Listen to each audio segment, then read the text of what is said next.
Praise the lord. మనుష్యులు లక్ష్యపెట్టి వాటిని యెహోవా లక్ష్యపెట్టడు. మనుష్యులు పై రూపమును లక్ష్యపెట్టుదురు గాని యెహోవా హృదయమును లక్ష్యపెట్టును. సమూయేలు మొదటి గ్రంథము 16వ అధ్యాయము 7వ వచనం. బైబిల్ నుండి మనం తెలుసుకోవాల్సిన విషయాలు అనేకం ఉన్నాయి. వాటిలో ఒక ఆసక్తికరమైన విషయాన్ని ఈరోజు తెలుసుకుందాం. అదేమిటంటే సమూయేలు ప్రవక్త ద్వారా దేవుడు దావీదును అభిషేకించిన విధానం. దావీదు బాలుడిగా ఉన్న సమయంలో దావీదు తండ్రి కుటుంబం వారు బెత్లెహేములో నివసిస్తూ ఉండేవారు. దావీదు తండ్రి పేరు యెష్షయి. అతనికి 8 మంది కుమారులు. వారందరిలో దావీదు చిన్నవాడు. అంటే దావీదుకు 7 అన్నలన్నమాట. దావీదు అన్నలందరిలో మొదటి 3 సౌలు వద్ద ఇశ్రాయేలు సైన్యంలో ఆ రోజుల్లో పనిచేస్తూ ఉన్నారు. ఆ రోజుల్లో దావీదు తన తండ్రి గొర్రెలను మేపుతూ ఉండేవాడు.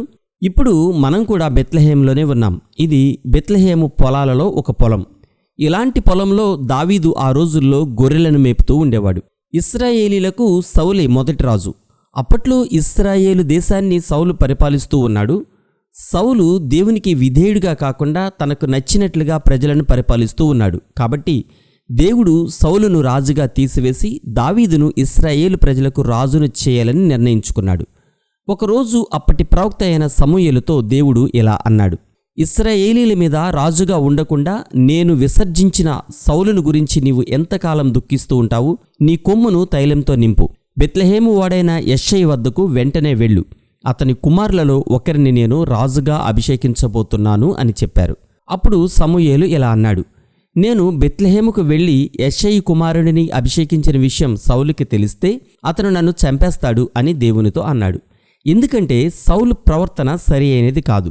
సౌలుకు వ్యతిరేకంగా ఎవరు ప్రవర్తించినా అతనిని సౌలు చంపేస్తాడు. చివరికి తన శత్రువు దేవుని సేవకుడు అయినప్పటికీ అతనినైనా చంపేస్తాడు. అప్పుడు యెహోవా దేవుడు సమూయేలుకు ఒక సలహా చెప్పారు. అదేమిటంటే, నీవు ఒక పెయ్యను తీసుకొని బెత్లెహేముకు వెళ్ళు. నేను యెహోవా దేవునికి బలి అర్పించడానికి ఇక్కడికి వచ్చాను అని చెప్పి యెష్షయిని బలి అర్పించడానికి పిలువు అన్నారు. దేవుడు తనతో చెప్పిన విధంగా సమూయేలు ఒక పెయ్యను తీసుకొని బెత్లెహేముకు బయలుదేరి వెళ్ళాడు. సమూయేలు బెత్లెహేము ఊరిలోనికి ప్రవేశిస్తున్న సమయంలో సమూయేలు ప్రవక్తను చూసి బెత్లెహేము ఊరి పెద్దలు చాలా భయపడ్డారు. ఎందుకంటే సమూయేలు బెత్లెహేముకు ఎప్పుడూ రాడు. సమూయేలు ప్రవక్త మాత్రమే కాదు, అతను ఒక న్యాయాధిపతి కూడా. కాబట్టి సహజంగా అతను బేతేలు, మిస్పా, గిల్గాలు ఊర్లలో న్యాయం తీర్చడానికి వెళుతూ ఉంటాడు. అతని ఇల్లు రామాలో ఉంది కాబట్టి అక్కడ కూడా అతడు న్యాయం తీరుస్తాడు. కానీ ఈరోజు సమూయేలు బెత్లెహేముకు ఎందుకు వస్తున్నాడో, ఒకవేళ దేవుని వద్ద నుండి బెత్లెహేము ప్రజలకు ఏదైనా సమాచారం ఉందేమో, అది మంచిదో చెడ్డదో బెత్లెహేము ప్రజలకు అర్థం కాలేదు. కాబట్టి వారు సమూయేలుకు ఎదురుగా వచ్చి సమాధానంగానే వస్తున్నావా అని ఆతృతగా ప్రశ్నించారు. అప్పుడు సమూయేలు నవ్వుతూ, నేను సమాధానంగానే వస్తున్నాను, ఇక్కడ దేవునికి బలి అర్పించడానికి వచ్చాను అని చెప్పి యెష్షయిని అతని కుమారులను మీరు వెంటనే శుద్ధులై దేవునికి బలి అర్పించడానికి నాతో కూడా రండి అని వారిని బలి అర్పించడానికి పిలిచాడు. వెంటనే యెష్షయి తన కుమారులు శుభ్రంగా స్నానం చేసి శుద్ధులై దేవునికి బలి అర్పించే ప్రదేశానికి వెళ్లారు. వారు వచ్చినప్పుడు సమూయేలు ఏలీయాబును చూసి, నిజంగా యెహోవా దేవుడు అభిషేకించేది ఈ ఏలీయాబునే అనుకున్నాడు. ఈ ఏలీయాబు యెష్షయికి పెద్ద కుమారుడు. యెహోవా దేవుడు సమూయేలుతో ఇలా సెలవిచ్చారు: నీవు అతని రూపాన్ని అతని ఎత్తును చూడవద్దు. మనుష్యులు లక్ష్యపెట్టి వాటిని యెహోవా లక్ష్యపెట్టడు. మనుష్యులు పైరూపమును లక్ష్యపెడతారు కానీ యెహోవా హృదయాన్ని లక్ష్యపెడతాడు. నాకు కావలసింది ఇతను కాదు అని చెప్పారు. దేవుడు ఏలీయాబును ఎన్నుకోలేదని సమూయేలుకు అర్థమైంది. అప్పుడు యెష్షయి తన 2వ కుమారుడైన అబీనాదాబును సమూయేలు ఎదుటికి పిలిచాడు. యెహోవా దేవుడు నేను ఇతనిని కోరుకోలేదు అని సమూయేలుతో చెప్పాడు. దేవుడు ఎన్నుకున్నది 3వ కుమారుడునేమో అనుకుని యెష్షయి తన 3వ కుమారుడైన షమ్మాను పిలిచాడు. అప్పుడు సమూయేలు యెహోవా దేవుడు ఇతనిని కూడా కోరుకోనలేదు అని చెప్పాడు. ఆ తర్వాత యెష్షయి తన 4వ కుమారుడిని, ఆ తర్వాత 5వ, 6వ, 7వ కుమారులను కూడా పిలిచినప్పుడు వీరిలో ఎవ్వరినీ దేవుడు కోరుకోలేదు అని సమూయేలు చెప్పాడు. అప్పుడు సమూయేలుకి ఒక సందేహం వచ్చింది. దేవుడేమో యెష్షయి కుమారులలో ఒకరిని అభిషేకించమని చెప్పాడు.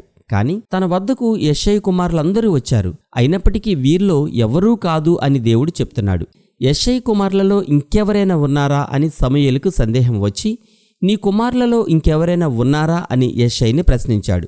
అప్పుడు యెషయి, అవును, ఇంకొకడున్నాడు, వాడు కడసారివాడు, ప్రస్తుతం వాడు గొర్రెలను మేపుతూ ఉన్నాడు అని సమూయేలుతో చెప్పాడు. ఆ మాట వినగానే సమూయేలు, అయితే వెంటనే అతనిని ఇక్కడికి పిలిపించు, అతను ఇక్కడికి వచ్చే వరకు మనం కూర్చుందాం అని అన్నాడు. అప్పటికి గొర్రెలను కాస్తూ ఉన్న దావీదును యెషయి వెంటనే తన వద్దకు రమ్మని పిలిపించాడు. దావీదు బెత్లెహేములో ఉన్న తన ఇంటికి వచ్చి శుభ్రంగా స్నానం చేసి శుద్ధుడై సమూయేలు వద్దకు వచ్చాడు. దావీదును సమూయేలు మొట్టమొదటిసారి చూస్తున్నాడు. దేవుడు ఎన్నుకున్న దావీదు ఎలా ఉన్నాడంటే, అతను ఎర్రగా ఉన్నాడు, చక్కని కళ్ళు, చూడడానికి చాలా అందంగా ఉన్నాడు. దావీదు ఇక్కడికి రాగానే, నేను కోరుకున్నవాడు ఇతడే, నీవు లేచి అతనిని అభిషేకించు అని దేవుడు సెలవిచ్చినప్పుడు వెంటనే సమూయేలు లేచి తన కొమ్ములో ఉన్న తైలమును దావీదు తలపై పోసి అతనిని తన అన్నలందరూ తల్లిదండ్రుల ముందే అభిషేకించాడు. ఆ రోజు నుండి దావీదు మీదికి దేవుని ఆత్మ బలంగా వస్తూ ఉండేది. ఆ తర్వాత సమూయేలు తన సొంత ఊరైన రామాకు వెళ్ళిపోయాడు. ఈ విధంగా దేవుడు ముందుగా సమూయేలుచే అభిషేకించిన సౌలును వద్దని దావీదును ఇశ్రాయేలీయులకు 2వ రాజుగా అభిషేకించాడు. ఈ వీడియోపై మీ అభిప్రాయాలను కామెంట్ ద్వారా తెలియచేయండి. మరో వీడియోతో మళ్ళీ కలుద్దాం. Praise the lord. మీ బ్రదర్ బెన్హర్ బాబు.